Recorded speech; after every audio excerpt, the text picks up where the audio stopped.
Hello, in this video I'm going to go over how to use the Fernet encryption method from the cryptography library, applying it to a system environment, so a system situation. So here is the official documentation, well not documentation, description of the cryptography library. As you can see, the Fernet method is a symmetric encryption method, which means that there is only one key used, and that key is used to encrypt and decrypt the data. And below is a simple explanation regarding the how to use the library, but I'm going to apply it to a system situation. So with that out of the way, what you're going to need for this, I'm using GUIs. We've got Tkinter. Of course, we've got cryptography, from a cryptography.fernet import Fernet. I've connected this to an SQL database. It's the same database used in the previous videos running the Cafe Fish database, and this GUI is going to allow customers to log into the system itself. We've got import CSV. This will allow us to read and write to text files, and the random library is used to generate a random user ID. So that's the modules. The libraries out of the way. So we're going to first work on a method of creating our encryption key. Now we have to write the encryption key to a text file or some other medium which will not forget the key once the program ceases to run, or when the program is quit, because whenever you generate a key and then use it to encrypt some data, only that key can be used to decrypt that piece of data. So if you simply had key equals fernet .generate underscore key and then proceeded to encrypt the data, that encrypted data would not be able to be decrypted upon rerunning the program, because your key has changed because you've generated a new key. So this is why we have to store it in a text file. Well, I'm using a text file, but you can store it in some other medium that just won't forget about it once the program ceases to run. So without further ado, in order to the first thing we do is check to see if the text file itself contains the key. So, because there's no point generating another key if there's a key already in the text file. So we're going to do with OpenKeystxt, and we're going to open it in the read mode. So that's going to be lowercase r. I'm going to say it's as CSV file. Now, reader equals reader CSV file. Now we're also going to set up a boolean check here to see if the key is found. And now we're going to do for row and reader. So for every line in the text file, we have to ensure that we're not going to examine any blank lines here. So we're going to try. I'm going to print the first element of the text file, and we're going to accept an index error because of course a blank line will not have a element in it because it's empty. And we're just going to continue. We're not going to throw up any errors there. So now that we know that there is something in the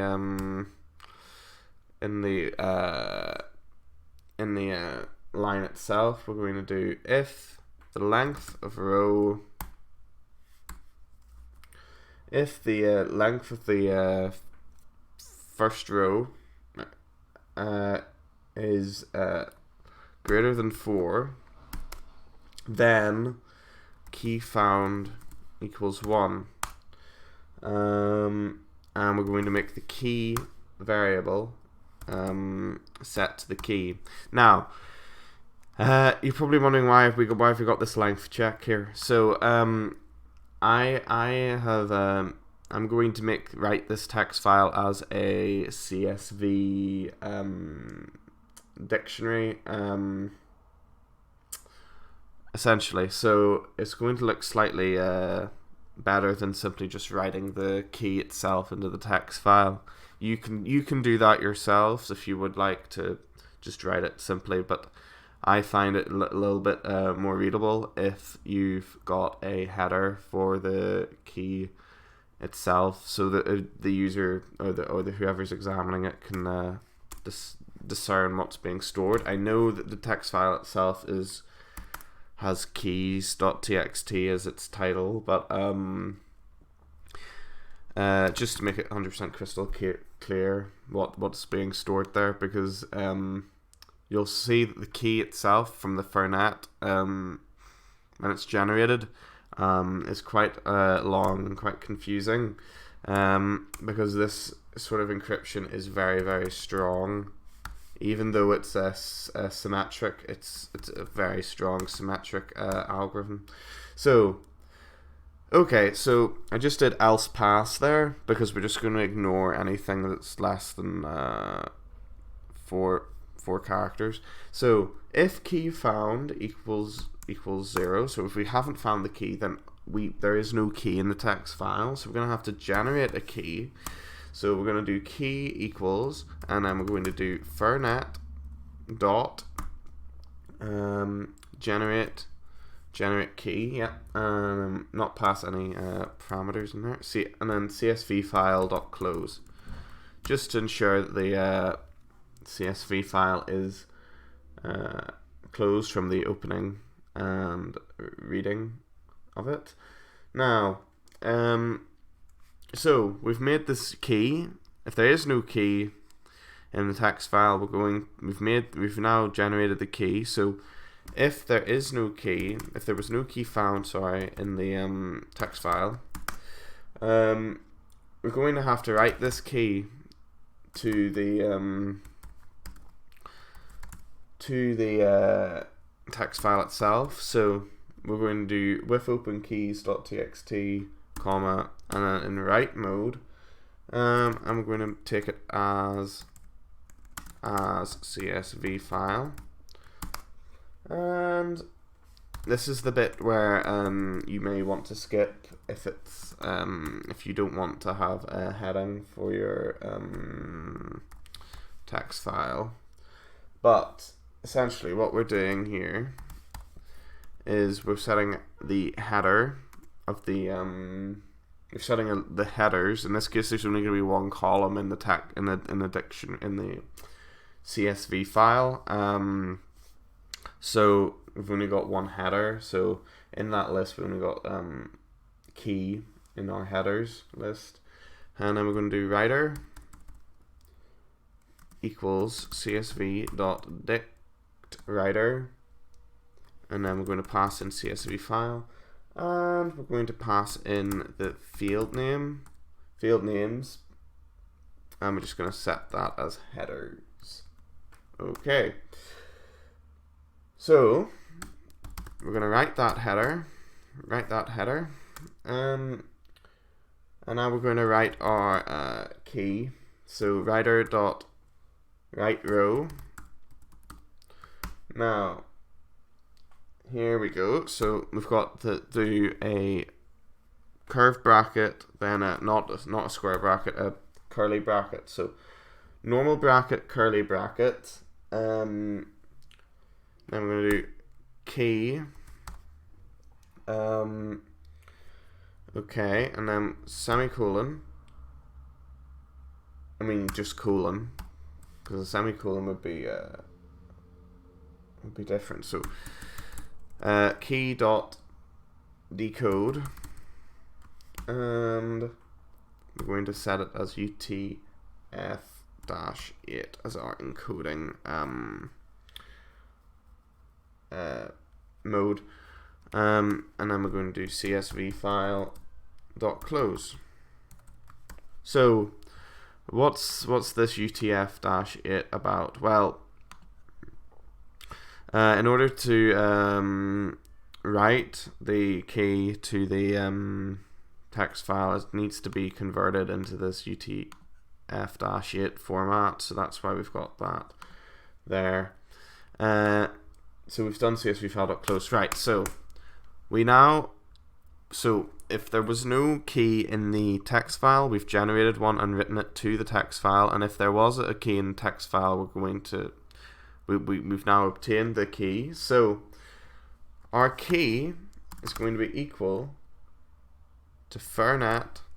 Sorry, hold on. No, sorry, not our key. We're going now to define our encryption method, so our encryption object. So ECY, that's what I'm calling my encryption object. You can call it whatever you want. So ECY equals Fernet, open bracket, and pass in the key. So that's our Fernet object taking the key, the Fernet key, which has been generated.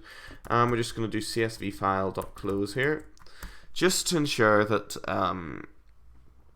there's no open CSV files in case we've missed an opportunity to close a CSV file.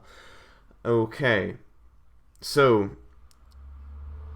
we want to see our key being created. So you need to go into your directory for where your script is going to be, and you're just going to want to create a new text document. I'm going to have to label that keys.txt. Okay, and as you can see, it's just a blank text file. So let's run our script now. Oh, name error, reader equals reader is not defined. Oh, I've missed so yes, sorry, hold on, I've missed CSV.reader, of course. I missed that. Sorry about that. Sorry, we'll just run that again. Sorry, it's easy mistakes. So we run this, and my GUI pops up because I've made a GUI there. But anyway, it's ran. So in our keys.txt, we've got our header for our CSV file for the column of our CSV file, and here is the Fernet key, and as you can see, it's quite long and quite confusing. I don't know how this algorithm works, and if anybody knew how it worked, then it could be cracked quite easily. So the creators have hidden the code for this, but needless to say, this is the key that the program gets now from the text file. So we've created this, which is great. And as you can see, the length check there is to prevent the word key being used as the key itself. So that's our keys.txt created. So I'm just going to close that. So what is next? So the next thing we're going to do, actually, I suppose we should show you that the key itself is being kept. So print key. So our key. Oh, sorry. Our key. Let me just find it here. Sorry, I closed the window. our key encryption. Yep. So our key here is this. So let's just check to see if the key itself is being obtained. So we're just going to put a print key there. Yeah, so as you can see, there must be another print key statement there. So as you can see, it's obtained the correct key. So that's good. So we now know that we can generate it and read it from the text. We can generate it and store it in the text file and then read it upon rerun. So we're not generating a different key each time. So I'm going to explain this GUI briefly. So essentially, a user can register by filling in a customer can register by filling in these simple fields. So first name, second name, username, password, and they're going to then log in. And simply what's going to happen when they log in is there's just going to be a screen where it just says welcome and then their name. Okay, so it's very simple. We're just going to close that there. Okay, so we're going to make our login function first. I think, should we do that? No, we should make the we should make the register function first. So register. So first thing we want to do, in fact, is look at the let's look at the two tables that we're going to use here. So this is our customer table. So I've already got a field in here just for demonstration purposes. So we've got Norris Jones as our customer, and he's got a user ID of 722, and then his user credentials are a username and then the password, which is going to be encrypted, and then with his tied to his user ID. So as you can see, that would be what the ciphertext is, and as you can see, it's very long and would be very hard to break. I'm going to just drop these tables here, just in order so that you can just so we clear the records there. Now that I've shown you an example. Okay, so for our register function, as I showed you previously, we have to make the user ID. So we're going to be generating that randomly. So we're going to do user ID equals random.random, and I think we're going to do 1 to 5,000. Okay, so now that we've done that, we're going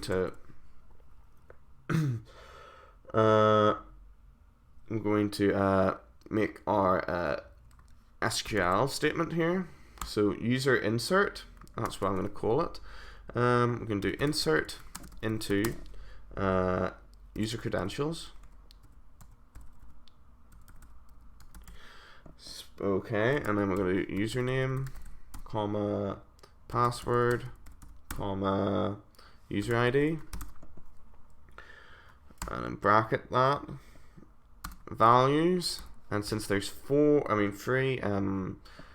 field names, we're going to need to do 3%s, because there's 3 columns that we're inserting into, so we need 3 pieces of data. So now that we've done that, we can now do my cursor dot execute. Now we're going to pass in our user ID. The actual SQL statement here, user insert, and then the tuple of data. So that's going to be inputted username dot get. Now I've obviously made these tkinter variables already, so yeah. And we're going to skip the password bit for a moment, and then we're going to do user ID. So the reason why I skipped that password data is because we're going to need to actually encrypt this inputted password from the user. So how do we do that? Well, first things first. We need to convert the string into bytes. Okay, so we are now taking the user's input, inputted password dot get. Okay, so we're going to get that. That's going to be a string, and we're going to convert it into bytes using UTF-8 encoding. So this is now a bytes. The B is being defined as bytes. Now, why did we have to convert that to bytes? Why do we have to convert the input into bytes? Because the way the encryption method works, the .encrypt works, it only accepts byte strings. So that's why we had to do that. But don't worry, B is just a temporary variable there, because we're going to create encrypted password. Okay, we're going to make that equal to, now we're going, whatever your encryption object is, so ECY in my case, ECY.encrypt. Okay, and now we're going to pass in the byte string, so that's going to be B. So we're now going to take encrypted password there, and that's going to be our last bit of data for that insert statement. So now that's out of the way, we're just going to have to do mydb.commit there, just to, because we're inserting into a table. And the next thing is to then input the user's first name and second name into the system. So that's quite easy. So it's just cust insert. That's going to be the SQL name. We're just going to do insert into customer, which is passing in the user ID, comma, first name, comma, second name. So you may be wondering, why have I not got user ID as the primary key in the user credentials table? And the reason is because this is just for demonstration purposes, and also the username itself, I wanted to try with the username being the primary key, because the username is going to be unique, although I wouldn't recommend making strings the primary key of a table, but I just thought, well, why not? Sure. So don't get annoyed at me for doing that.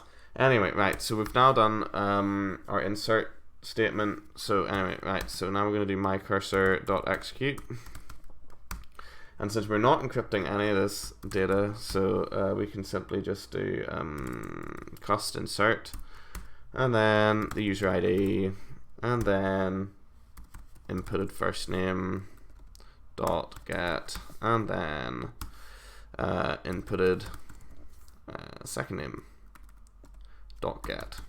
Okay, we've done that now, and we spelt my cursor wrong. Hold on, my cursor. Excellent. Okay, so we've done that. We've inserted all our values, and then we're going to do mydb.commit, because again we're making an insert into the table. Now I want to move the I want to go back to the what do you call it? The login screen once we've registered. So we're just going to do rate is frame login frame. Okay. And finally, we're just going to clear those variables, those tkinter variables there, just because if we don't, then they'll appear in the login interface, which wouldn't be good. So we're just going to do inputted username dot set, and finally inputted password dot set. Okay, so we've got our register function there. Now time for the login function. Now, this is where we're going to actually decrypt the password. So we've encrypted the user's input in register. So now we need to, once we take the ciphertext from the table, we're going to need to decrypt that in order to compare it to what the user inputs for login. So let's see. So first things first, mycursor.execute, and we're going to select, hold on, we're going to select all from user credentials. So we're going to take all of the users' user credentials, and we execute that, and then we're going to take the results as my results equals, and since we're going to get a lot of records, we're going to do my result, my cursor.fetch all.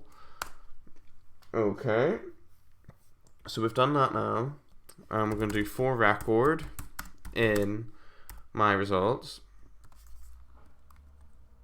So we're going to iterate through the results, the records, each record in the result, and we're going to convert the bytes, convert into bytes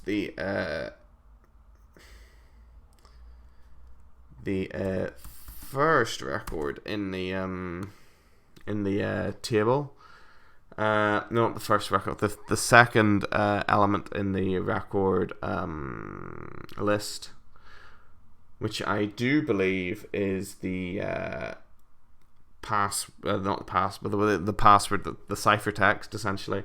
And we're going to do that with UTF-8 encoding. So we've now got the byte string of the ciphertext, and now we're going to decrypt it. So decrypted password equals str.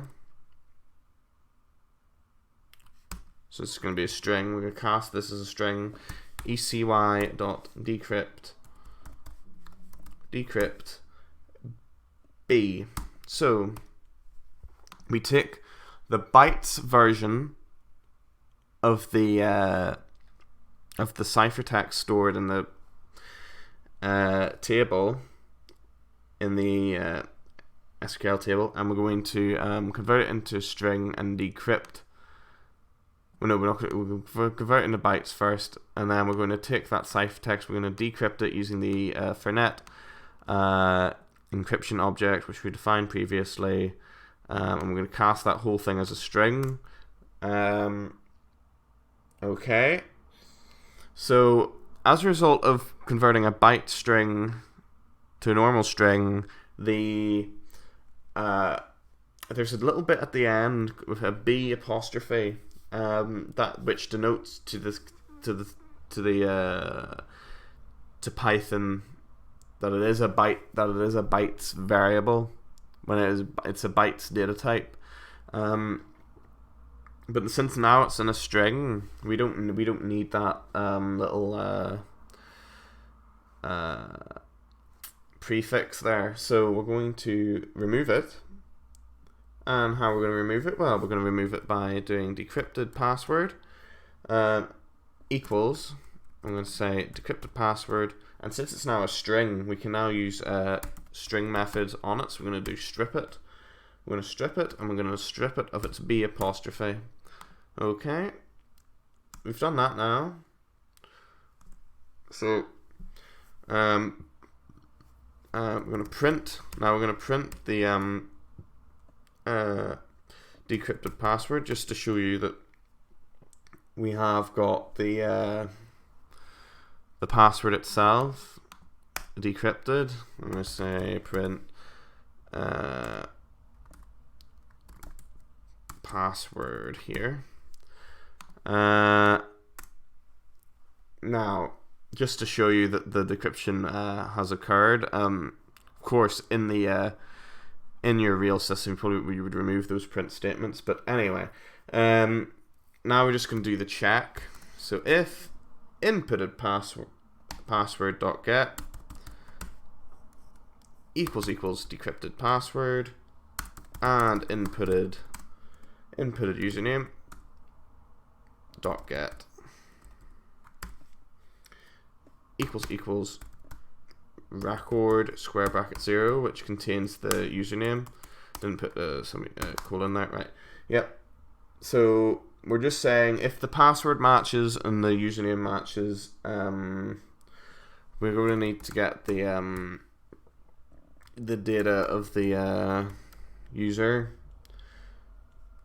the first name and second name of the user. So select first name, comma, second name from customer where user ID, because we found the correct user ID, equals %s. So my cursor dot execute select data, and now you're gonna have to pass in your tuple, even though there's only one piece of data here. You're gonna need to put a comma after it to indicate a tuple. And then my results equals my cursor dot fetch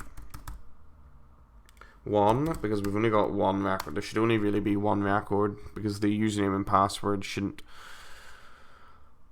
the username and the password for a customer should be unique to them theoretically. Of course there's no error checking in this system because it's just a tutorial one, and I've spelled cursor wrong. Cursor. Yeah, cursor please, yeah. So there shouldn't be two people with the same username and same passwords. That's why we can use fetch 1 there. Okay, so we've done that. So fetch 1. So now this is just for my screen here, so you may not need this, but I'm just gonna say welcome. We're gonna make a temporary variable. I'm just gonna welcome, and then the user's first name, and I'm gonna say the user's second name there, and then we're gonna say the greetings dot set temp var. Okay, and the greetings is the tkinter string variable used in my title, my label on the user's the customer's page. And then last thing to do is to raise the frame customer, raise the customer frame. So actually that's not the last thing, because we're going to do else. So if either the inputted password does not equal the decrypted password, or the username does not equal the inputted username, then the user has inputted the details incorrectly. So for this demonstration, we're not going to put any like fancy warning signs or anything. We're just going to say print not found. Okay, very simple, very clean. Okay, so now that we've got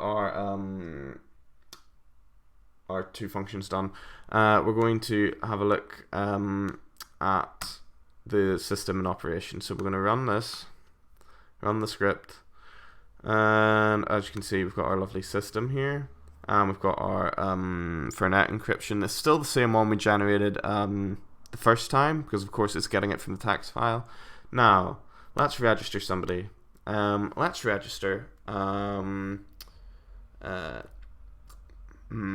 let's register Dave Barron. Okay, and his username is going to be Dave1, and his password is going to be flower, and that's going to be the lowercase flower and it's the plant, so it's the flower. Okay, right, so register. So now let me just check and see if the table is here. So we'll refresh this. Yes, so the tables are here. So we've got our customer here, Dave Barron, user ID 4243, and if we look at the user credentials, Dave1 is their username, and then the password, which was lowercase flower, and that was that has been converted into a into the ciphertext, and then of course the user ID. See, the ciphertext very long, very hard to decipher, and okay, so we've got that encryption finished. So if we just look at this system, we're going to log in now. So we're going to do Dave1, and we're going to put flower as the password, and we log in, and it says welcome Dave Barron, and then I didn't put anything else in because it's a bit there would be no point. So as you can see, if we look at this print statement, we see password flower. So where was that print? There we go. There was print. So as you can see, the decryption worked. So we got our lowercase word flower, and of course that matched to the inputs. So of course we moved to the correct frame there. So that's how you use encryption in a login system to encrypt a password. Thank you for watching.